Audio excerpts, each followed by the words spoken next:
Here's a horse that's pacing. Take a look at the yellow leg wraps on the left legs as the legs hit the ground together. Here it is in slow motion. Watch those legs on the left side with the yellow leg wraps landing together, together. The first gait we're going to discuss on the gait spectrum is the pace. And this is the gait that most people have the most complaints about with their gaited horses. I want to say now, a paced horse moves two lateral or same side sets of legs in perfect synchrony.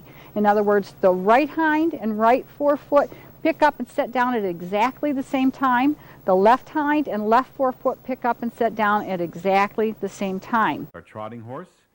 This time here's our trotting horse. This time I put the yellow leg wraps on the diagonal pair, the right front and the left hind. Watch those legs as they land together. Here it is in slow motion. Watch those legs that are wrapped in yellow landing exactly in unison. Together, together, together. The next gait that we're going to discuss on the gait spectrum is at the opposite end of the spectrum, and that's the trot.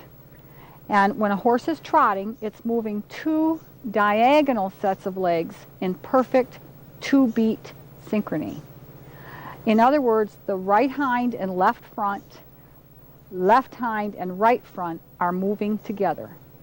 They are similar to the pace. The difference being between them is that in the stepping pace, two lateral sets of legs move almost in perfect synchrony, but not quite. The hind foot sets down just a second before the front foot. So you have right hind and then right fore, left hind and then left fore. It is an unevenly timed four-beat gait. Stepping pace can be an extremely comfortable gait to ride, but it's the gait that is most wearing on the horse's body. If you got a horse, now the foxtrot is essentially the same gait as the trot, except that the forefoot sets down an instant before the diagonally opposed hind foot. This eliminates suspension and makes the ride much smoother. Now the foxtrot can be a very nice and functional gait for your horse, and it can help him to go sound. A lot of people really like the foxtrot. Different horses perform it with different levels of smoothness, and that can certainly be improved upon. The foxtrotting horse generally has some head shake going on as it's foxtrotting. The only difference between a rack and a running walk is that the rack is very fast, can be very fast.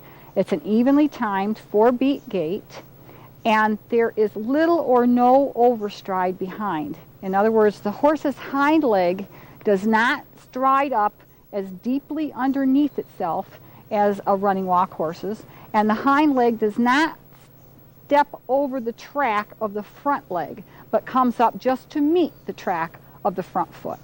On the other hand, a horse that's doing a running walk has a very distinct overstride. That is the hallmark of a running walk horse.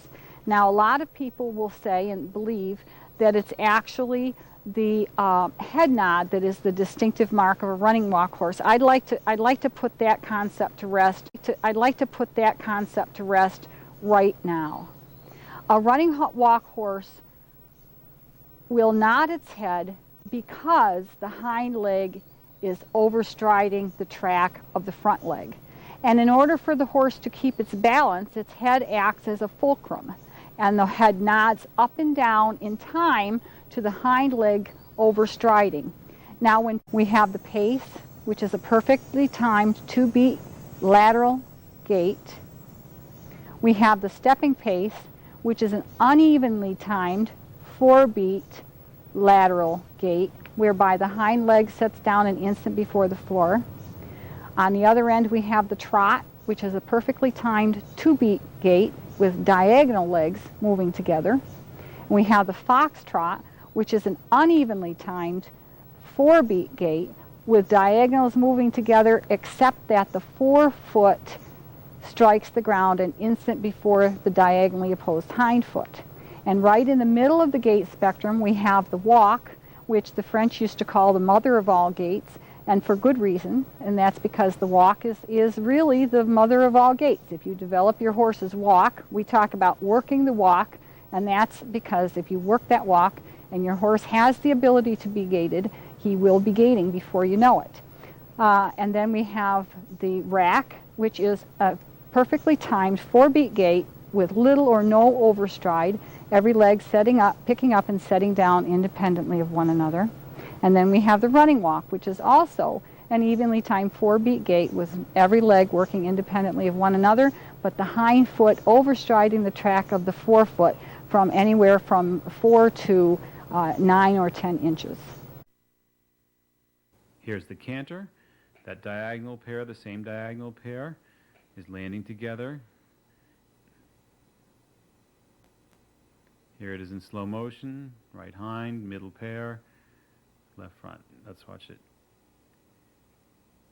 The right hind lands, then the diagonal pair wrapped in yellow, then the left front. This is the left lead canter.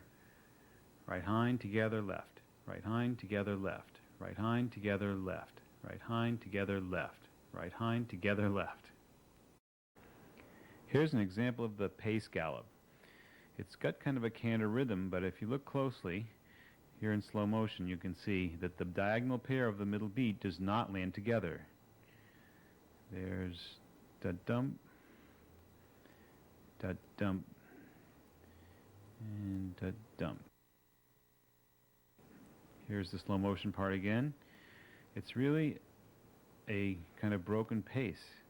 Left, left, right, right. Left, left, right, right. Left, left, right, right. Left, left, right, right.